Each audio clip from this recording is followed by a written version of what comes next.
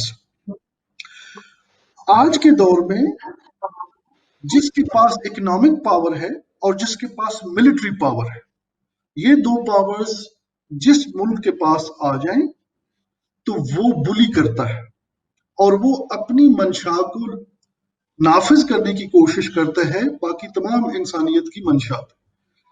یہ وہ ہے منبع جو ہمیں نظر آتا ہے کہ جب پہلے برطانیہ نے کچھ عرصہ پوری دنیا پہ ایک اسی طرح کی کیفیت ایجاد کی اور پھر ایک لمبا عرصہ سلسلہ چلا، اور اس کے بعد سیکنڈ ورلڈ وار کے بعد ہم دیکھتے ہیں کہ وہ لیڈرشپ، وہ علمبرداری امریکہ اور اس کے ایلائز کے پاس چلی گئی، بالخصوص امریکہ کے پاس، اور اس نے اپنی منشا اور خواہشات، وہ جو اس کی اپنی ہے اور جو اس کی بھی ایک تفصیل ہے جو ہم انشاءاللہ اگلے سوال میں اس کا بھی جواب آ جائے گا، اس کو اس نے سپر امپوز یا امپوز کرنے کی کوشش کی ہے تمام جگہوں پہ. اب ادارے تو ہیں ہمارے پاس موجود، یونائٹڈ نیشنز ہوں یا انٹرنیشنل کرمنل کورٹ کی بات ہو یا ہر ملک کے اپنے جو ادارے ہوتے ہیں وہ موجود تو ہیں، لیکن جو بلی ہے اس دنیا یعنی گلوبل ولیج کا ایک جو بلی ہے، وہ بلی اپنی مائٹ از رائٹ کے پرنسپل کے تحت نہ صرف وہ ظلم کو یعنی روکتا نہیں ہے، بلکہ جو روکنے کی کوشش کرے اس کو بھی سینکشنز کے ذریعے اور مختلف ہیلے بہانوں سے کمزور کرنے کی اور ختم کرنے کی کوشش کرتا ہے. آپ اگر دیکھیے کہ انقلاب اسلامی جو 1979 میں آیا، جس نے کہا کہ ہم یہ مستضعفین جہاں کے لیے یہ انقلاب ہے، یہ تشیع کے لیے انقلاب نہیں ہے، یہ فقط مسلمانوں کے لیے نہیں ہے، یہ اوپریسڈ آف دا پیپل کا انقلاب ہے. اب اس انقلاب نے دیکھیں جہاں جہاں ظلم ہو رہا تھا اس کے خلاف آواز اٹھائی. نتیجتاً ان انقلابیوں کو اور اس ملت کو 40-41 سال سے سینکشنز کا سامنا ہے، اور کس طرح کی سینکشنز ہیں اس پہ ایک پورا علیحدہ پروگرام ہو سکتا ہے. اس سٹیٹس کو چیلنج انشاءاللہ العزیز ولایت کے جھنڈے نے کرنا شروع کر دیا ہے. اب ہمیں آگاہی ایجاد کرنی ہے، اور اس آگاہی کے نتیجے میں انشاءاللہ العزیز جب ہم روٹ تک پہنچیں گے، ایک ہے کہ ہم روٹ کو چھوڑ دیں اور جو پتے ہیں جو تنے ہیں ان پہ فوکس کریں اور ان کو کاٹ دیں. وہ بھی ان کو بھی کاٹنا آسان نہیں ہے، لیکن اگر کاٹ بھی دیں تو پھر دوبارہ سے وہ واپس آ جائیں گے. کیوں؟ کیونکہ آپ نے اس کی روٹ کو ہینڈل نہیں کیا. تو اصل میں جو پرابلم ہے اس دنیا کا وہ ہے قوانین پروردگار سے دوری، اسے انحراف. جب بھی انسان اپنی خواہش، اپنی عقل کی بنیاد پہ، اگر عقل انسان کی ماتحت ہدایت پروردگار ہے تو اس سے قانون سازی وہ ہوگی جس سے کو ایگزسٹنس کا وہ پورا ایک سسٹم نکلے گا. لیکن جب انسان ڈیوائن وزڈم کو ترک کرے گا، جو پورے مغرب نے ترک کیا ہوا ہے آج، اور وہ برملا ہے جب سے سیکولرزم کی ایک تحریک چلی اور جب سے چرچ کو اسٹیٹ سے جدا کیا گیا، اس دن سے اب عقل محض کو بنیاد بنا کے تمام قانون سازی ہو رہی ہے اور انسان کو ایک اینیمل کے طور پہ پیش کیا جا رہا ہے. فرق صرف یہ ہے کہ اینیملز اس طرح سے سوفسٹیکیٹڈ نہیں ہے جس طرح سے ہم ہیں، باقی ہیں ہم اینیملز. یہ ویسٹرن فلسفی ہے.